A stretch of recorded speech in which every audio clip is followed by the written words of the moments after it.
My family called Grandma an old hag and mocked me for visiting her. Now I'm her chosen heir and I left them bankrupt.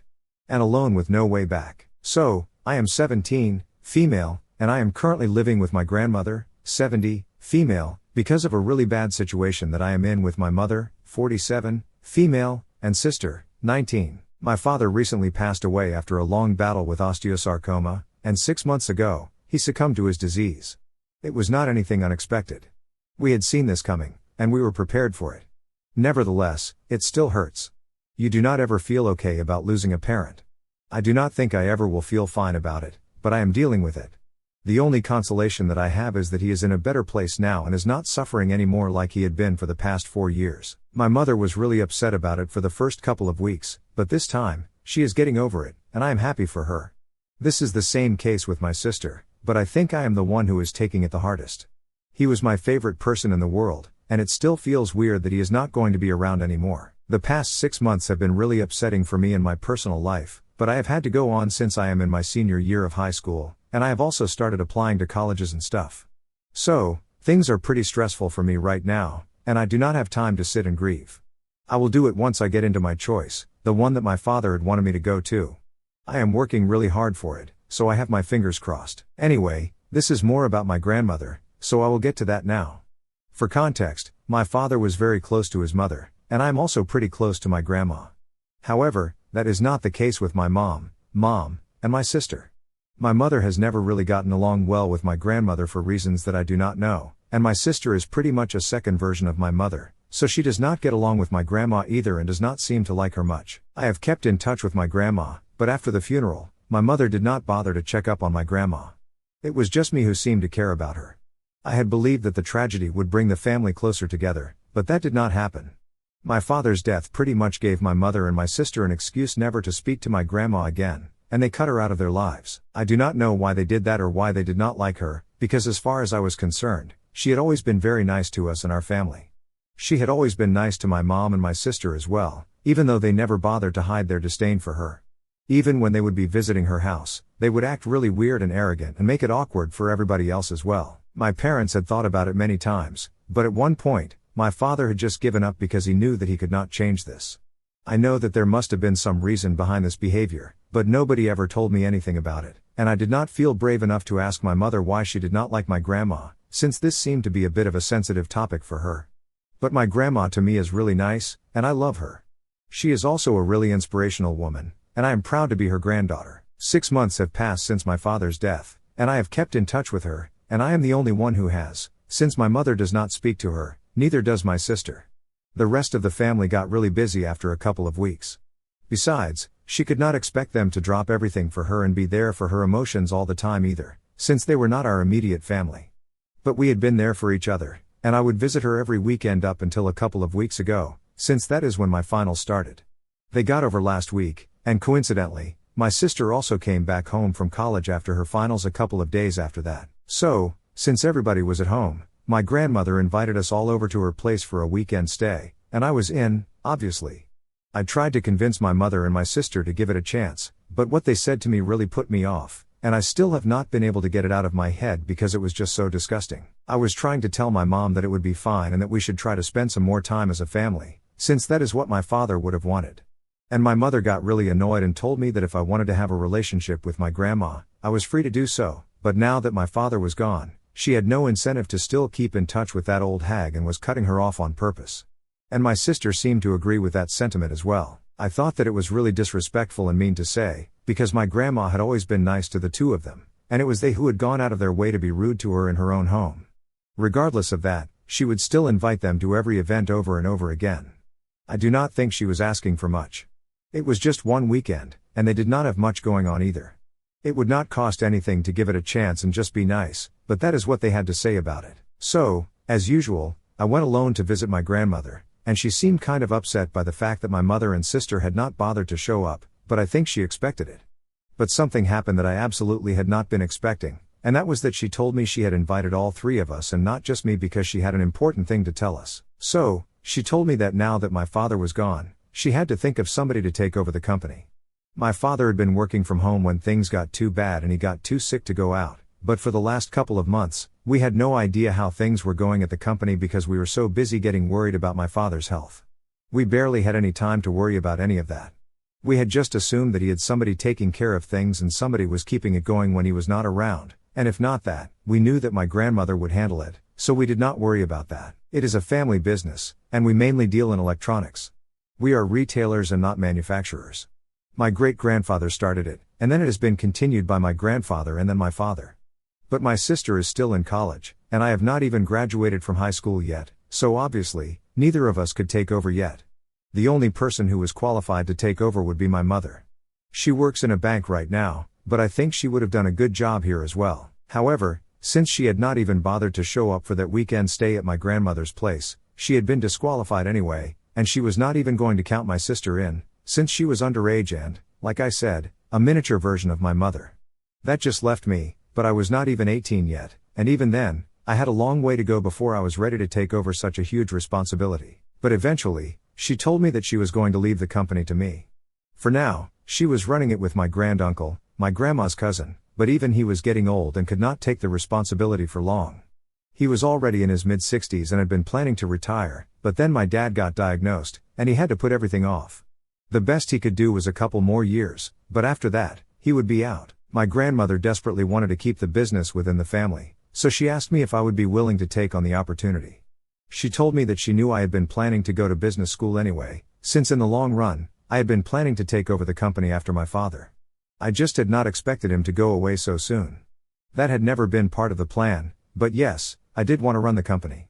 So, she asked me if I would be up for the challenge, and I did not even have to think twice before I said yes. Then, she told me that for the next couple of years, she would take care of everything and would start grooming me to take over after I graduated. I will not even have to worry about my college tuition, since my grandmother has promised me that she is going to take care of all of it. After I had accepted it, the first thing that she did was tell my granduncle that I was going to take over, and he just had to wait it out for a couple more years, but once I was done with business school, I would be taking over. They would supervise me for a couple of years, but once I had proved my mettle, I would be on my own. And I had faith in myself. I know that I can do this. I am very confident about it, so I did not feel the need to hesitate or think twice about this decision. Now, I think where things went wrong was when I decided to call my mother up and tell her about this. I did not actually intend to gloat. I just wanted to let them know that they had made a mistake by rejecting my grandma and her invitation. I wanted them to know that their arrogance was taking them down. When I told my mom about it, she refused to believe me at first, but then I told her that I was serious, and then she started yelling at me and said that I had no right to gloat like this, and it was pretty petty of me to do so. I tried to tell her I was not trying to gloat.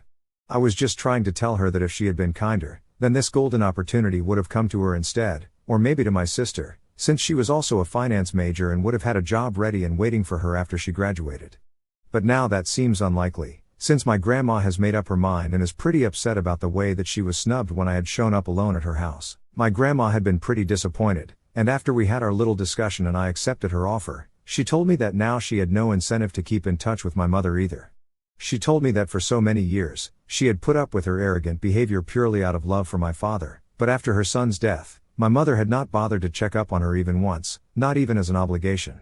That day was the limit and peak of her arrogance, so she did not feel the need to keep in touch or invite her over for anything ever again, and I could understand where she was coming from. I had seen the way that my mother and sister behaved around her, and if I was in her place, I do not think I would have been able to keep my calm for that long either. So, I personally do not think that I did anything wrong by telling my mother that if she had been kinder, this opportunity could have been hers, but they had just cost themselves an opportunity to rise because of their terrible arrogance and attitude problems. I was supposed to go back 2 days after that, once the weekend was over, but it has been 1 week, and I am still here, and that is because the day after my phone call to my mother, she and my sister showed up at my grandma's place with tears in their eyes, begging for forgiveness. I am not even exaggerating right now. That is exactly how they showed up. We were both pretty surprised to see them here, and then my mother told my grandma that if she had known that this is the reason why she had been inviting them, she would not have rejected the invitation. I can tell you that was really the wrong thing to say. She probably should have started off by apologizing for her behavior for the past couple of months and all her life, since she has never behaved nicely with my grandma. But instead of apologizing, she made it very obvious to my grandma that the only reason she was here was not because she was genuinely and truly sorry about declining her invitation and behaving badly with her, but just because of the position and the family business that she so badly wanted to be a part of. It was disgustingly obvious what she was trying to do, and my grandma was not going to tolerate that BS. So, she cut her off in the middle of her rant and told her that she could go home because she was genuinely just not interested in anything that my mother had to say. Since there was no apology, no explanation for her behavior, she had no interest in entertaining this kind of crap either. My grandma really let her have it and told her that she was acting pathetic, and it was not surprising to her either, since this is exactly the kind of behavior that she had expected from her. She told her that she had put up with her arrogant behavior for years on end just because of her son and had even tried to give her a chance at redemption by inviting her that weekend, because she knew that my father would have wanted it. But my mother had proven to her that she was not worthy of a second chance, and so she would go back home and cry in her house instead of wasting our time, and then she shut the door in her face. I was really proud of my grandmother, and I thought that she did the right thing by standing up for herself. Throughout their conversation, I had been standing in the room, but I did not intervene, not even when my mother had the door slammed in her face. The reason that I did not intervene was very simple. I did not think that there was anything wrong that was going on, so I did not feel the need to stand up for my mother. But after that, my mother and sister started blaming me for all of this and thinking that I should have stood up for them. We have been arguing about it back and forth for a couple of days now, and I have not been able to go back home even though I need to bring a lot of things over from their place to mine, since now I have decided I am going to continue living with my grandmother. But they think that I am being unfair and selfish and just keep fighting with me. They believe that now that I know that my future is sorted out, I am going to abandon them, and they think that I am showing my true colors now. It is so frustrating. I do not even know how to feel about any of this. Am I the asshole for not going back home to my mother and sister after my grandma told me that I was going to inherit the family business? According to you guys, I should have cut my mother and sister off and not made that phone call in the first place. I kind of agree with you guys. That would have saved me a lot of trouble, but anyway, I can still do that now, and I am doing that. It has been really getting into my head the way they have been acting, since they are the only family apart from my grandmother that I have left. So, I was still trying to keep in touch and make things right with them, but I do not think I can make it work, because they are making sure that I feel guilty about things that I am not even responsible for. I have blocked them so they cannot call me or text me anymore. I am just done with both of them. They had the chance to fix everything, but they did not do so, neither with my grandmother nor with me, and that is fine. I think that now they should really just face the consequences of their own behavior and actions instead of trying to blame it on me. I know that I am not the one at fault in this situation, no matter how hard they try to convince themselves. They cannot convince me of it anymore. I am out of that house, and I am sure that my father would not have wanted this to happen either, but it is what it is. So, I blocked my mother and sister a couple of days ago, and just as I had expected, they really did not like that. I knew that they would not approve of my behavior either, but I had to do it. They were really getting on my nerves. They just kept fighting with me even when I was being nice to them, so how could I not block them? I did not have any other option. Anyway, I think they found out that I blocked them yesterday, and there was a huge uproar from their end over this, and they were very upset about it. And since they could not express that to me through calls or texts, since they were blocked, they chose to make a post about it. I do not know what they were hoping to achieve with that post, but it was really annoying, because they are going overboard and painting themselves as the victims here when literally everybody knows that they are definitely not the victims. They even accuse me of something that I could not even have imagined even if I had wanted to do that to them, because they did not have anything else to use against me. They had to just come up with a theory and run along with it, pretending that it was true. They posted the entire story of what had happened and how they came about to be blocked, but obviously, they painted me to be the villain and themselves to be the victims and put everything in such a way that people would consider me the bad guy. They accused me of keeping the purpose of my visit to my grandmother secret on purpose so that they would decline the invitation and lose this golden opportunity. They said that apparently I knew exactly why my grandmother had invited the three of us to her house, but I knew that they would not accept the invitation if I did not tell them why she had invited us. My mother did not have a good relationship with my grandma, and I used it to my advantage to hog this opportunity for myself and further ruin her relationship with her mother-in-law. All of that is a blatant lie, and I think the people reading this know the truth. I even know about that post because one of my relatives sent it to me and asked me what was going on. I do not know what I am supposed to do now. I want to tell them to take it down, but for that, I will have to unblock them first. I have not even talked to my grandma about it, because she is already pretty upset after the passing of her son, and I do not want to create more trouble for her. So, I have been dealing with all of this on my own for now. I do not want to make her even more sad and disturbed than she already is with these petty fights. Hi, I spoke to a couple of my friends about this, and they said that I should confront my mom and my sister, so that is what I did. I unblocked them, and I asked them what that post was even for, since I was not even trying to fight with them, but they kept spreading lies about me, and it was really getting on my nerves. My sister did not reply to me, but my mother got back to me, saying that she had to do this because she knew that there was at least some truth in what she was saying, and people needed to know how I really was as a person, since I constantly pretended to be nice and sweet, but in reality, that is not the truth, and I am as far from sweet as can be, as I stole a fortune from them. I really lost my cool at that point, because her behavior was completely unreasonable, and I think she was the one who had major issues, not me. I really am as sweet as I behave, but she just keeps pushing me, and I am not going to take that. So, I told her, or rather yelled at her, and said that I had already lost a father, and I was not scared of losing another parent. I told her that she had screwed her life up with her bad attitude. She could not just blame it on me and pretend that that was the reality of the situation. She was the one who had always had issues with my grandma, and that is why she had rejected the invitation. I even jogged her memory and reminded her of the exact words that she had used and told her that she was the one who had called my grandma an old hag and had said that now that my father was gone, she did not want to keep in touch with her anymore. So, I do not think any of this was my fault. I really did not know why my grandma had invited the three of us for a weekend stay, but if I had known about the purpose of the visit, I would have told them about it so they could have had a fair chance. But honestly, I really am glad that they did not get that opportunity at all, because they do not deserve it. They have no respect for the people in their lives and take everything for granted, so I think this should be a good lesson for them. Even while I was telling her all of this, she kept trying to interrupt me and fight with me, and that was agitating me even more. So, she kept saying things, and I kept yelling at her in return, and the situation only kept getting worse and worse. And I think at some point, I must have gotten loud enough for my grandma to hear, so she came into my room to check out what was going on. And when she saw me arguing on the phone with my mom, she decided to grab the phone and hang up, and she told me not to waste my energy speaking to her and then left the room, which I think was a good call, because I was getting really upset, and it was completely unnecessary. I cannot change her. I cannot force her to see my point of view and consider it. She is just going to be the same narcissistic person who only cares about herself, and I cannot do anything about it.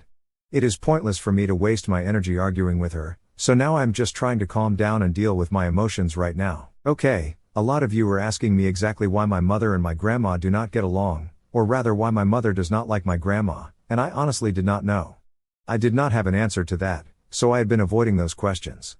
But today, I finally decided to find out, because I think it is about time that I get to know about these things. They definitely do concern me, and I am part of the family. I deserve to know. I obviously could not ask my mother about it, not after the fight we had on the phone call today, so I decided to ask the only other person who would have an inkling as to why this was the case. So, I approached my grandmother, and I asked her very straightforwardly why my mother did not get along with her. She seemed a little taken aback by that question, probably because she had not seen it coming after so long, but she did not shy away from telling me the truth, and I finally have an answer to your questions now. So, apparently, before my parents got married, my mother had been talking about quitting her job so she could be a stay-at-home wife. My grandmother had put her foot down and said that she was not going to allow that to happen because of a couple of reasons. The first one is the most practical reason, that my dad already had a full-time housekeeper working for him from before he had even started dating my mom, so there was no point in her staying at home and doing nothing. The second reason was that she knew that if my mother decided to stay at home for a while, she would just never end up going back to work, and that would mean that she would be relying on my dad's income for the rest of the duration of their marriage. She could not let that happen because that would just mean that my mom was marrying my dad for his money. This is why she put her foot down, and my grandma told my dad that she would not allow her daughter-in-law to sit at home and do nothing. She had to be a working woman, and if my mother still chose to get married to my dad, then she would know for sure that my mother was not just with my dad for the money. Luckily, my mother did marry my dad in spite of the fact that she would not be allowed to quit her job like she had wanted to. My grandma was pleased with what had happened, but since then, my mother has not liked my grandma because she doubted her character. I honestly do not know how to feel about this. I do think that it might have been insulting for my mother to have somebody cast a doubt on how much she loved my father and the reason why she was with him, but then I also cannot blame my grandma for doubting her intentions, since they belong to a pretty financially well-off family. So, I am kind of torn between the two of them, but well, it is what it is, because I honestly do not know who is right and who is wrong. But I know that right now, my grandma is the best for me, so that is all I have to say about this. Hey, so it has been a couple of weeks since I last spoke to my mother. We had that really bad fight on the phone, and we have not spoken to each other since. From what I know, she has taken down that post that she had made, and along with that, she has also taken down any other photos that she had of me on all of her social media accounts. She is basically pretending that she has only one daughter, and it is hurtful, but I have to deal with it. This is the way that I have chosen for myself, and I'm going to stick to it. I also got accepted into the business school that I had applied to, the one that my dad wanted me to go to, and I cannot tell you how happy I am about it. I cannot put it into words, really. When I read that acceptance email, I thought I screamed loud enough for the state to hear me.